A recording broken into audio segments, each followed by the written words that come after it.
Note: the following video depicts a specific configuration of the notebook. The same removal and replacement procedures apply to all configurations of the notebook. Removal.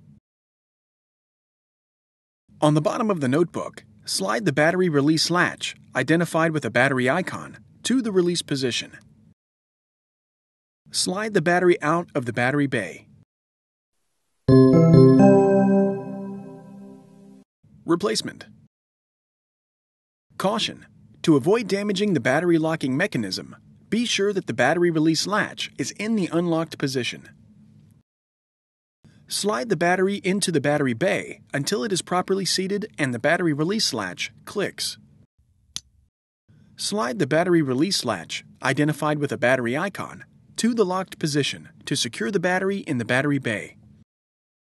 Caution: any red visible under the battery release latch indicates that the battery is not securely locked in the battery bay. This may allow the battery to slide out inadvertently and cause damage to the battery and anything it impacts.